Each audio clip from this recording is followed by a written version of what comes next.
Good afternoon, everyone. My name is Scott Bradley. I'm the Executive Director of your Thunder Bay Historical Museum Society, and I'm the MC for today's event.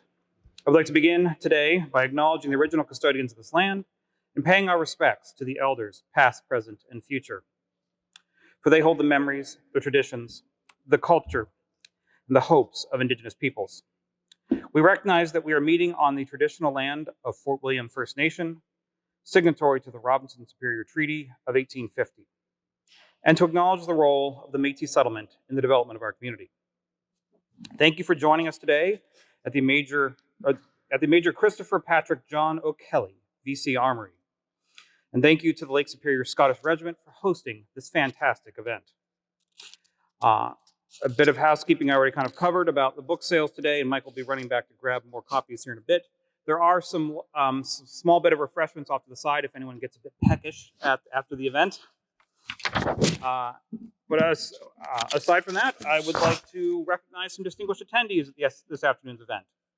Please stand or give a wave to be recognized, and I apologize if I miss anyone or butcher your name. So joining us as speakers today, His Worship Ken Boshkoff, Mayor of the City of Thunder Bay.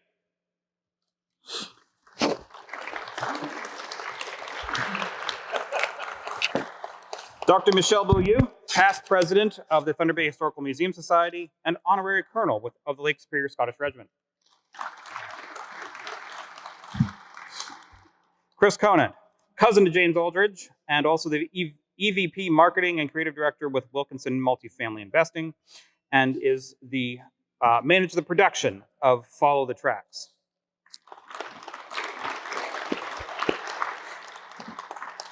Also joining us is Captain George Romick, retired, Lake Superior Scottish Regiment, and director of the Thunder Bay Military Museum. And of course, James Aldridge, author of Follow the Tracks, and his lovely wife, Circa, is also joining us today in the front row.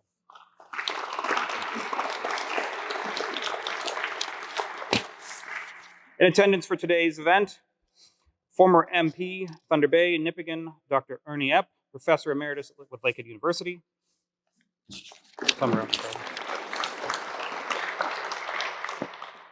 Current and past members of the Lake Superior Scottish Regiment, please give them a wave and a nod.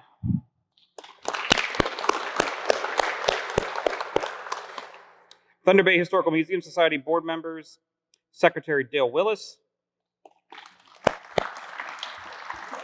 Director David Ratz,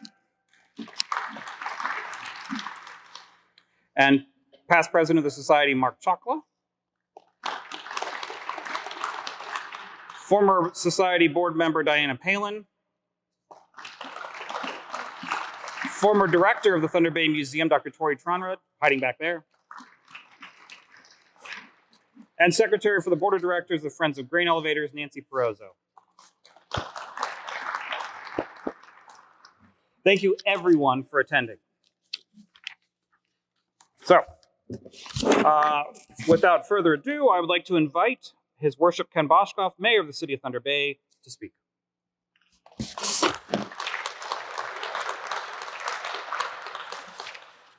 Good morning, all. Welcome, Author James, members of the military and reservists, family, friends, history aficionados, members of the Historical Museum Society. I have to say, it was an amazing thing for me. About 10:30 last night, I go, oh, I got to go to sleep. But I got to see what this book is all about. So I want you to know that 1:15, I finally turned in because this book is so readable, so engrossing. It is really extraordinarily well done. And I just want to compliment you that I love reading, and it's way up there with anybody else. And I just want you to know, I encourage you to do it. So. And the research on our community and the people who served is exemplary. And I'd also like to thank the people of the museum here, our Thunder Bay Museum, the Military Museum, people in service, those who we have had people who have served. I recognize Admiral Zuliani and others that we're very proud of our military tradition, and your book does us all honor. Thank you very much.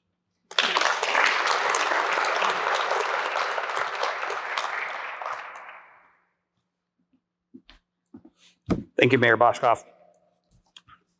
I'd like to invite to the podium now Captain George Romick, retired.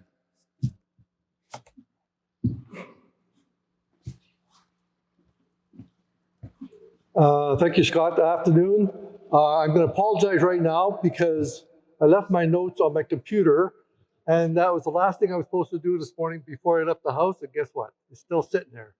So anyways, welcome to the Captain Christopher O'Kelly BC Armories. On behalf of Lieutenant Colonel Jim Davis, who's the commanding officer of the Lake Superior Scottish Regiment, he's down in Toronto right now attending a funeral. He brings his greetings and his cheers for a very good book launch, Jim. He says, thank you very much for doing that for the regiment. This building, for those who don't know, was built in 1913 to house the 52nd Battalion during World War I. Then eventually it housed the Lake Superior Regiment when it was mobilized on the 6th of June, 1940 on that. And then later on in 1940, the regiment left the city for Southern Ontario to train there. And then on the 26th of July, 1944, they landed at Normandy and then went up through France, Belgium, Holland, Netherlands, then eventually into Germany at the end of the war. Dr. Ratz, you can correct me if I'm wrong. There's 179 soldiers killed in action with the Lake Supes. They are honored at the monument up at Hillcrest Park that the LSR Old Boys did up there. And then also through their actions, they got 71 distinguished awards given to them.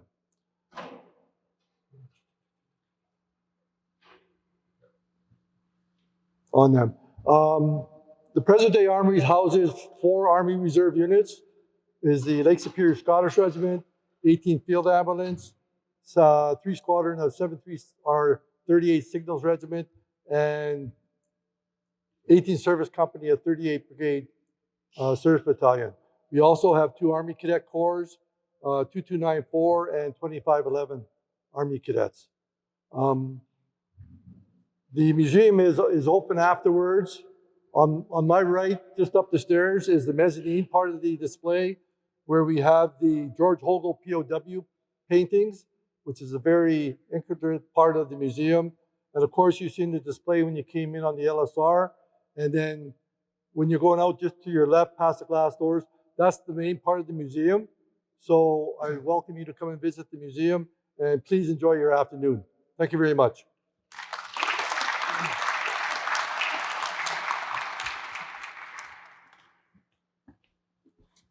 Thank you, George. I would like to invite to the podium Dr. Michel Beaulieu.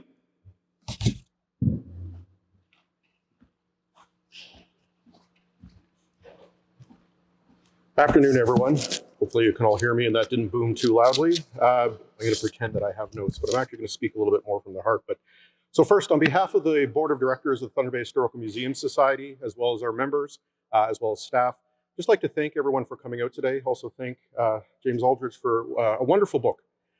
Books like this are incredibly important to the fabric of our community, as well as understanding our past, particularly books such as this that are based upon oral history. And George took a little bit of what I was going to say, but think about where we are right now. I mean, there is a saying that often goes of walls could talk, and floors could basically also echo what happened before. What James has provided in terms of our community back are the reminiscence and memories of those who literally were within these walls and walked these floors. I mean, I'd like you all to think about that, where we're at right now, the stories, the memories, the recollections, the remembrances, I mean, and particularly of those who came back. Because that's one of the sad things about conflict and about war, is that we tend to remember and often use the memories of those who did survive. I mean, it is a telling book that James Aldridge has provided us today. It's also one that's a cautionary tale, and I'm going to put my dual hat on here as the honorary colonel for Lake Superior Scottish Regiment. It's an interesting thing. Most of us in this room, I'm going to be quite liberal with this, maybe reflecting my own age, but we remember the 80s. If you think about the difference time between the Second World War and the 1980s, which most of us in here would have pretty good memories of, we are that now distance between conflicts in Haiti, Canadian forces served, Bosnia, Herzegovina, where individuals who also are in these walls and have walked these floors served. I mean, oral histories, and especially going into Remembrance Week, we tend to, and rightly so, look at and remember the First, Second World War, a little bit less commonly, but we should in terms of the Korean War. But books like this are important because it's about living memory and lived experience. So thank you, James, for bringing the voice of many of those who are the descendants are in this room, bringing their voice back to be heard once again within the walls and also as we walk these floors and thinking about it. One of the things I would ask you all as well too is before you leave, go to randomly at some point in this book, read a passage from someone who served from our region within the Lake Superior motor. And just think about that for a second, that before they went overseas, they were on these floors and in these walls. I mean, this is a pivotal moment in their lives. It's a pivotal moment in terms of all of those who are descendants of those individuals within our community. I'd also ask you, though, to think about those that still walk these floors that are in these walls. I mean, especially as we go into Remembrance Day this year, it's impactful not only in terms of for those in the past, but also those that are currently living within our community. So again, on behalf of the Board of Directors of Thunder Bay Historical Museum Society, thank you very much for the work that you've produced. Thank you as well on behalf of, like George had mentioned, all those currently within the regiment. Thank you.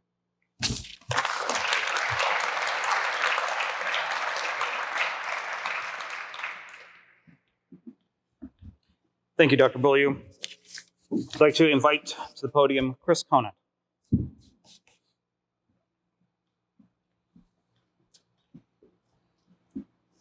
Thank you very much.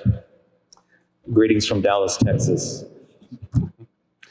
My mother was born here, and so we have family and roots in the area.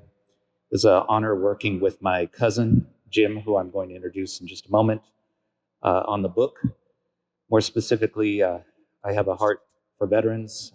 My father served in the U.S. Army. My father-in-law drove the Higgins boats that dropped the troops at Normandy, and he survived. And, you know, those stories were very hard to tell. And one of the things that I was very encouraged working with Jim on this project over the last couple decades actually was he would tell me, you know, Chris, these stories are about things that they wouldn't normally talk about. In fact, he would go and interview with some of the veterans and they would begin to share a few stories with them. But then Jim would say, well, I also heard that you did this. Would you care to elaborate? And they would share with him about what was happening. So what I really learned about what this is, it's the soldiers, it's the veterans speaking to you. And how that works in this book is quite a challenge in publishing it and putting it together. There were different voices that needed to happen. I had to capture his interviews, 82 veterans. They're all symbolized in the book by blue quotes. That's when you know that a veteran is talking.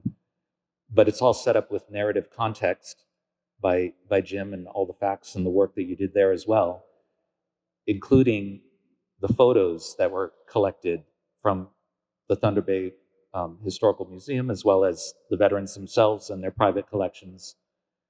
Captions were added to them, facts were checked. An index of the veterans were added to the back. So really we're talking about 3 or 4 voices, not to mention all the veterans that are contained inside the published work. So as you read it, I would echo, read it from their perspective. They're talking to you. They're telling you what happened. And I would even add that when I experienced with Jim is that he took the actual transcribed interviews and added them in. If there was an edit that needed to happen, he was checking with the soldier, with the veteran themselves. So they were the ones that actually edited it to you. Okay, I just think that is so amazing. I want to also add one more thing, that over the last couple decades, I have just grown so close with my cousin too, working on this project. And if you have a family member that has the stories and the history, what an honor it's been for me to work with my cousin over the last 20 years plus, and grow so close together as we have on this project. Lots of phone calls, right, Jim? Hundreds of calls and lots of connected time, and it's been a wonderful, wonderful moment. So without further ado, please let me introduce you to the author, James Aldridge.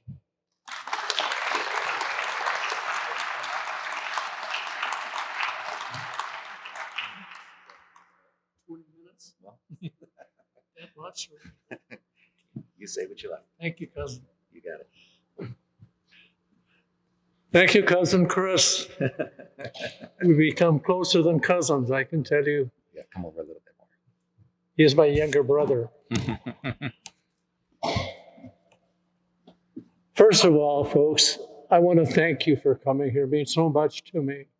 You don't really know. I grew up in this area, a place called Fort William. There was another place called Port Arthur. But that's okay. I wear a Fort William Curling Club patch. And I hope you former Port Arthur people forgive me for that. Anyway, I'm so glad you're here.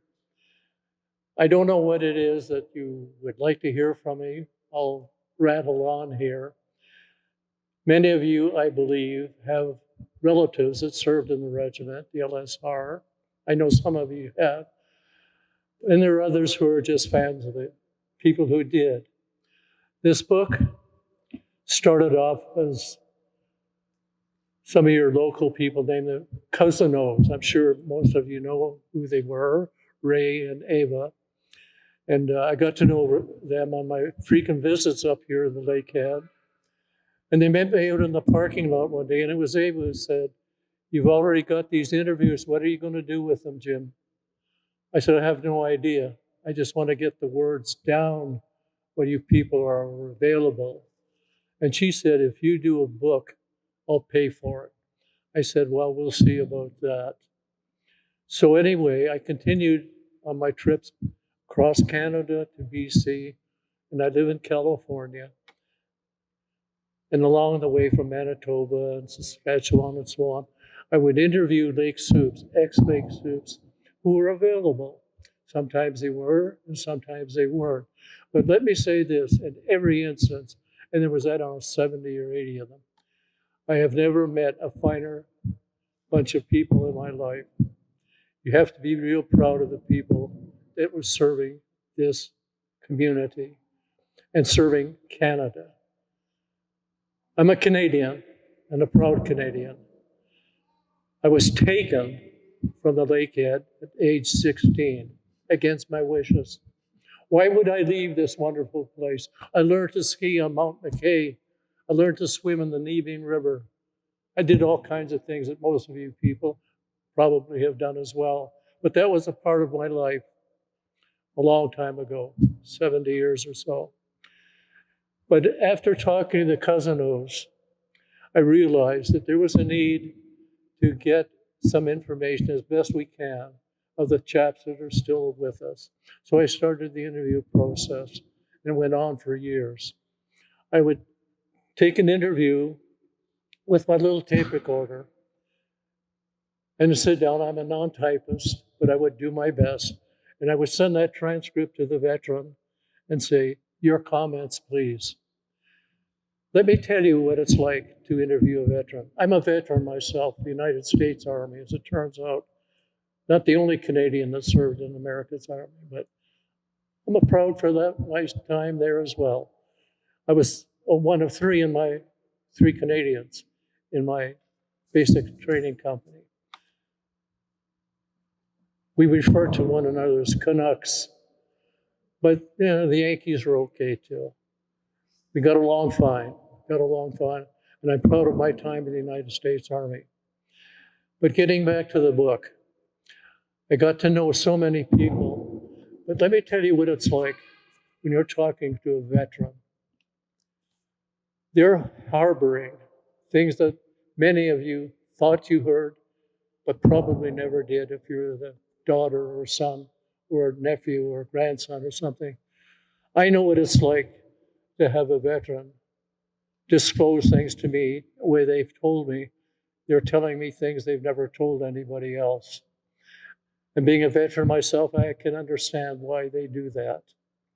So I would ask my lovely wife, who would accompany me on these journeys, to go into another room with maybe the man's wife or somebody, so that the vet could express their feelings. And they would. I've had them cry in my presence. I've seen them sweat. And I'd say, look, we don't have to do this. And they would tell me, I want to do this. So what you're seeing are the words in an oral history format. And it's different from an ordinary history. There was an earlier one that was put out by a man named Stanley. Some of you probably have seen it, In the Face of Danger. It was done in the way things were written in those days, in the 50s. But this book is different. This is an oral history. It's not Jim Aldridge's word. It's their words. It's the words of your sons or your uncles or whomever, your neighbors perhaps. And they're so indicated as you look at the book. You'll see how they're lined out. But I can tell you this, if I were to put down all the words I heard over the years, that book would be bigger than you could carry. So I had to be very judicious in what I selected and then put them in an order that it made sense. You're not reading an Agatha Christie mystery when you read this book. And I would suggest to you most strongly, don't start at page 1 and expect to go through the 400 pages, whatever it is. Stop now and then and put yourself in that person's shoes. What's he really telling you? He's telling you things now in writing that he didn't tell you in person when he came back from the war. And understand what they went through. I've heard wonderful stories. One of them, I don't know if I wrote it in the book. He, as many others, they came back with severe problems. Fortunately, we don't do that with our veterans now, hopefully. But these guys came back sometimes to the same job, to the same mill, to the same lumber camp, wherever they came from. And they harbored that. I talked to one good friend. He was an American, but he lived here in this country. And he had a foot blown off in Holland. And he worked for the CPR when he came back. And I talked to him. I won't give his name. You'll read about it, perhaps. He said, I never told anybody that I lost a foot in the war. In that regard, he was so much like all the other people I talked to. They didn't want to talk about it. I had another person say, I'd like to interview you. He said, no. I said, I've heard so much about you. He said, oh, really? What do you hear? And I said, this is what one of your mates told me, and this is what another one told me. He said, well, that's kind of interesting. I'll give you half an hour. He was going to camp later on. I said, oh, I'll take it. So we talked for half an hour. No, we didn't talk for half an hour. We started about 7 o'clock in the evening, and we were still at it at midnight. He had a lot to say, but nobody had talked to him about it. But along comes Jim with his tape recorder, and I did, unlike other historians who do oral histories, and I talked to one of the most famous one in Canada, Barry Berkowitz. He said he keeps a tape recorder in his lapel, and when the chap he's talking to says something interesting, he'll take it out and say, would you mind repeating that? And that's the record. I said, I don't do that. I take every word the veteran gives me. I type it as best I can, send it to him, ask him for his comments. Sometimes they said, I don't want this in there. I'd say, why does it bother you? He said, I have to go back to town, and the things I've said, I don't want to be known. I said, I respect that. Tell me what you will allow me to print. So that's what you're getting here. I didn't edit this book. Other people did it. I put down their words, and they're so indicated with little quote marks you'll see in the book. That's their words. That's what makes this an oral history and not the normal kind of regimental history you're likely to see someplace else. That's their words, that's their book. I was just selected by him to be the guy that puts it down. And you are the people who are going to read. I hope you understand that you're only seeing part of the story, but you're seeing the best that I could do. Read it and understand. Put yourself in that veteran's shoes. What's he really thinking when he's telling me what he is thinking about the chap next to him that just had his head blown off? Imagine that. And he comes back home and people say, oh, where have you been? I had one guy, he was a Fort William guy. He said, I walked on Victoria Avenue, turned down Simpson Street. People said, I won't give his name. Where have you been? He'd been away to war 5 years. People said, haven't seen you for a while. What are you doing? Well, he left town, got a job in another province. So I'm going to stick around here. I'm not going to preview the book for you. You be the judge. If it serves a purpose, thank you. Thank you for that. Thank you for coming today. I feel very lucky that you're here.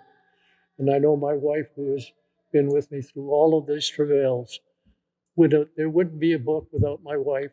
There wouldn't be a book without my cousin and other people, George Romick and so on, had a lot to do with it, and others as well.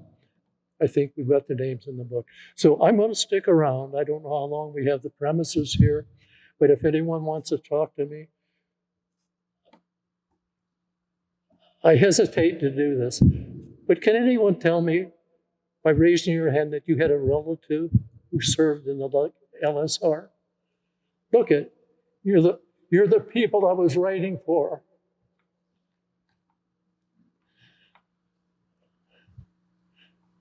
Thank you. Read the book, and thank you for coming. My name is Jim Aldridge.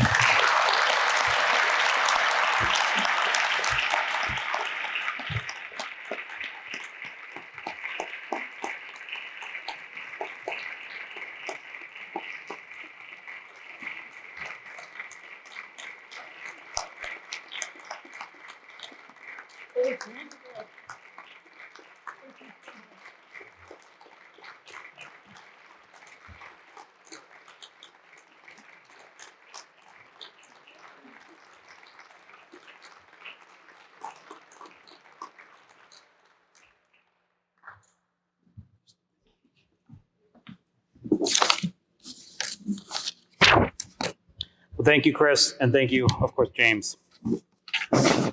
In closing for today's event, I would like to thank our corporate members, Thunder Bay Pulp and Paper, Equipment World, and Woodland Heritage Northwest.